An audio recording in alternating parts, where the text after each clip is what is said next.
Alright gentlemen, welcome back to the channel. Before we jump into the topic of today's video, I want to take a moment to thank all my new subscribers and followers on Instagram. I really appreciate all the support. If you're not already following me on Instagram, please do, and if you're not subscribed to the channel, please subscribe. Also, if you could leave a comment on my video, that gives the algorithm the most boost and incentive to push this video.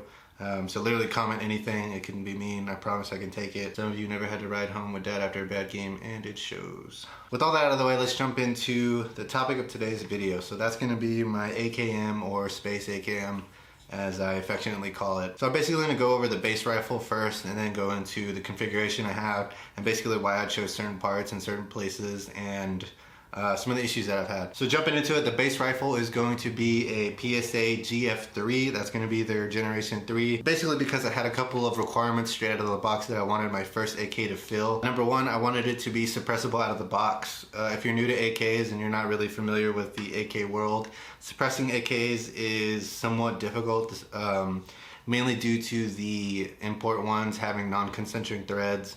One of the main advantages I saw to purchasing an American-made AK was an American-made barrel, which typically have concentric muzzle threads. However, I would still, if you're going to run a PSA AK and you plan on suppressing it, I would still check alignment with an alignment rod, because I have seen reviews and stories of people having their PSA AKs with non-concentric threads. That being said, mine has been excellent. Building off of that, the PSA AKs have a forged bolt, carrier, and trunnion, which is what you want out of an AK. So when I initially purchased this rifle, I basically purchased the Generation 3 with the tan polymer furniture, or I pretty much suppressed it right out of the box and put 1,000 rounds through it in that configuration with zero issues. The filming of this video, I have pretty much 2,000 rounds through it, 100% suppressed, and we're still chugging along with a few issues that we'll get into later. But other than that, I'm gonna go ahead and crack the rifle open and kind of show you the wear patterns I've been having on my personal GF3, because as certain videos have surfaced on the internet, some people are kind of sketched out about PSA AKMs in general as far as how they wear. So I'm not gonna show it on camera because YouTube has been being extra weird about that kind of stuff, so bear with me. So starting with the bolt carrier, I don't see anything major to me. The bolt channel still looks pretty good. I don't see any major wear on any of the rails here. The rear part of the bolt carrier, if you're not familiar with AKs, typically smashes into the rear trunnion, especially when you have a suppressor and it's ultra overgas. And I had a little bit of rounding form on this this little lug here. I don't really know what you call it, but this little lug on the end of the bolt carrier, and it pretty much stopped after about, I want to say, 1,000 rounds, and didn't progress much after that. So if you can't see that, I'll put in a little picture, but basically I haven't had any more issues with that. The piston head itself, no wobble, so that's pretty good. Like I said, I have a Canis piston that will be going into this thing eventually, but as of right now, with about 2,000 rounds suppressed, I don't see any major issues with my bolt carrier. Moving on from there, the bolt itself still have a good free flowing firing pin, if you can hear that. The extractor still has good tension on it, and I don't see any major wearing on the lugs here or anything that would lead me to believe that it's not manufactured correctly. Again, being that PSA uses forged components, I don't expect anything majorly wrong to be here, at least with the amount of rounds that I've put through it. The recoil spring still looks pretty good, no issues there. Still nice and strong. I wouldn't expect anything to be wrong with the recoil spring. Moving on from there, the rifle itself. The locking tabs on the front trunnion still look good. Nothing looks like it's cracking or chunks of metal are being taken out of it, which is good because, as I mentioned a couple of times, I'm running it suppressed, so it's taking more wear than it normally would for the amount of rounds I've put through it. As far as the rivets go, none of them look crooked at all. They all look pretty much the same as the day I got it. Again, I'm not like a super AK expert, but I have done enough research to know the kind of signs of a poorly made AK. Other than that, the rear trunnion looks good. I see a little mark where that part on the bolt carrier smashes into it. But I mean, it's still running, so I'm gonna go ahead and say that everything's wearing normally and as it should. Alright, now for the most interesting part of the video and everybody's favorite, let's talk about the way I have this set up. So when I first got bit by the AK bug, it was probably mid-2020. And I had just watched the live action version of Escape from Tarkov on YouTube, and they had some pretty tricked out looking AKs in that. That's what really inspired me to say, okay, I want an AK, I want to set it up similar to that. And that's kind of where you have in the AK community, at least from what I've seen, where you have a divergence between traditionalists who like to keep all the wood furniture or polymer furniture on their AKs, and you have guys who are a little bit more on the modern side who want to trick out their AK and turn it into a modern fighting rifle, quote unquote AR in their AKs. I want to say I was more in the modern camp up until Administrative Results like pretty much started his channel with his Elysium AK, or Space AK as he calls it. That setup really resonated with me, and I was like, I really want that. It's like a cool blend between like modern and classic, and it just looks very, very cool. So whichever side you may be, whether it be modern or traditional, newsflash, you're all fucking weird. So let's go into how I have it set up. Basically, we'll start from the muzzle to the stock and basically go over every part I have and why I picked it and the issues I've had with some of the parts. I'm running it suppressed. As I said earlier, that was a requirement from my AK out of the box. So I'm running my Surefire 300 SPS. Currently is the only 30 caliber suppressor that I own. Believe it or not, Surefire does make a war comp to 14x1 left-hand thread, but no other AK thread pattern. That's pretty weird. I don't understand why they don't.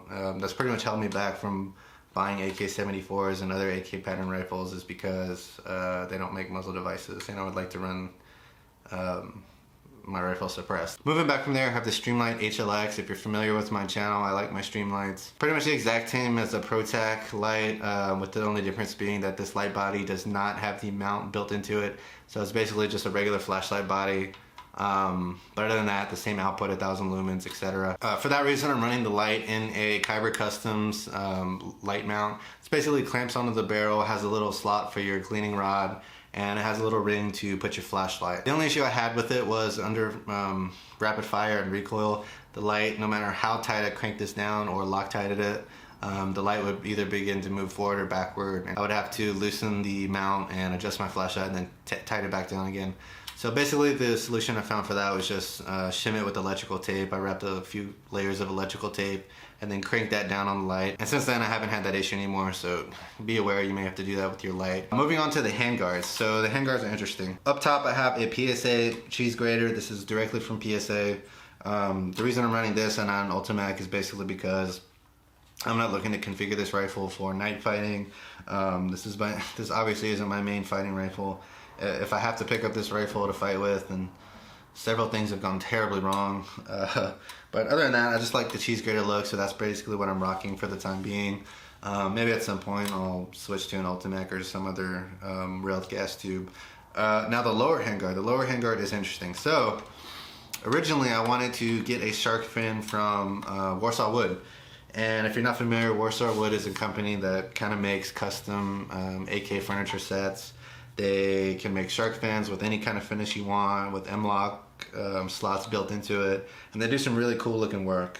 For whatever reason at the time when I was looking to order one, their website was not accepting orders, and because I have zero self-control and I'm a consumer at heart, I went to Arms of America, which they sell surplus AK furniture. They basically have wood sets, polymer sets, etc. So I picked out a Romanian dong and a Romanian Bakelite pistol grip. Basically when I got the dong, it was a full-size dong finished in like regular wood finish. Sawed it off, sanded the whole thing down, and I applied a black finish. And I was hoping it would look like this, but instead it turned out like this. The charging handle. So the charging handle extension here is again another product from PSA. I'm not sure if PSA owns the company Soviet Arms. That's what this is branded as. Soviet Arms is a company that their products are offered on PSA's website. It looks like they make kind of like knockoff clone looking Zeneco furniture, obviously for a lot cheaper. And I picked this up because I wanted the extended charging handle and I wanted that kind of look on my AK. And honestly, it probably should have sourced a better charging handle knob. I've tightened this down, Loctited it, let it sit for 24 hours like 3 different times. And as you can see, it still comes right off. So I've pretty much given up on this product. If you pay attention to the intro, at one point when I'm running, you see it fly off and go flying. That's kind of disappointing because it does look cool, but unfortunately it's basically useless. When I initially got this rifle out of the box, I purchased an Atero arms mount with the Aimpoint T2 mounting pattern, or mounting footprint I should say, and I put my Hollow Sun Red Dot on it and I loved it. It did awesome. It held zero. Installation was pretty easy. Up until I went to take my Holosun off, which I stripped out all the screws, and now it's kind of stuck on there, which is my fault. But I mean, it's just a Holosun red dot, so I'm not overly concerned about it. Nonetheless, that's stuck on there, so I ordered another Artera arms mount, this one being the Picatinny version, so I can mount my EOTech. The EOTech is a XPS-1, so it's the non-night vision compatible version and the non-quick detach version. Side note guys, when you buy gear, I recommend buying gear that you can grow into. At the time of purchasing this EOTech, I did not have night vision, and I didn't see myself ever being able to own night vision. Fast forward a couple years, I was able to own night vision, and when it came time to configure my night fighting rifle, I had to get a whole nother optic, and this EOTech has been relegated kind of obsolete. For that reason, it lives on kind of meme rifles and rifles that aren't meant for any kind of serious use. So I would suggest that when you go to buy optics and other gear, buy shit that you can grow into, and that's my free advice for this video. But it has been absolutely bulletproof. If you look closely, I'll put in some pictures, but the steel cases that fly out of the ejection port sometimes bounce off the EOTech itself, and bounce off to the point there's a bunch of little indentations and dents in the EOTech body, and I've had no issues with it flickering or losing zero. So as you can imagine, EOTech makes a great optic. Moving back from there, we're going to get into some of the issues I had. I upgraded the trigger after about the first 1,000 rounds or so with the ALG AKT Ultimate. It's the one with the lightning bow, so it has like the little spring that assists the reset. So basically when you get the ALG, it comes with a trigger, a hammer, a trigger spring, and the little lightning bow spring. But you have to reuse the hammer spring from your original AK trigger pack. As soon as I put in the ALG Ultimate trigger and hammer, I started having light primer strikes at a pretty alarming rate, at a rate of like 1 out of every 3 to 5 shots. Probably less. So when that happened, the high energy mainsprings that they offer for the ALG trigger pack were basically sold out everywhere, and I basically put this rifle on the shelf for the last like 3 months or so. Eventually I was able to get my hands on one of the high energy mainsprings, threw it in there, and it helped a little bit, but I'm still experiencing light primer strikes at a rate of maybe every like 1 out of 6 to 7 rounds. I think I'm probably gonna end up going back to the trigger that came with the rifle from PSA, or I have another ALG trigger pack that I was gonna go in my Draco, but for whatever reason didn't fit. So I may switch out the hammers and see if that resolves the issue. I haven't reached out to PSA about it. I'm really, again, not overly concerned with it. This is kind of like not a serious rifle. So moving back from there, like I said earlier, I have a Romanian Bakelite pistol grip. I like the skinny AK pistol grips because I have kind of small hands and allows me to like really get my hand around the pistol grip and get a good grip on my rifle when I'm shooting it. Back to here, this is the PSA Picatinny adapter. So basically it bolts into the rear trunnion of the PSA AKs. It allows you to put any kind of Picatinny compatible stock or brace. I'm running here an A3 Tactical folding stock. This stock is amazing. I think A3 Tactical is a well-kept secret in the gun industry. They make awesome stocks and braces and adapters and whatnot. So basically it's a little push button here. Folds over, lays super flat. I really like it. They're a little pricey. This one was like 350 bucks, and it's actually the cheaper version without the machined in QD cups. Rubberized butt pad, has a little riser here. I really like the cheek wheel that get on it. It allows me to get behind my optic fairly comfortably. Other than that, that's pretty much the whole rifle, guys. Hope you enjoyed the video. If you're new here, please subscribe. I have a lot of good content that's going to be coming out here in the future. Follow me on Instagram. And I appreciate all the support you guys have been giving me, but with that being said, that's really all I got. So, I'll see you in the next one. Thanks for watching.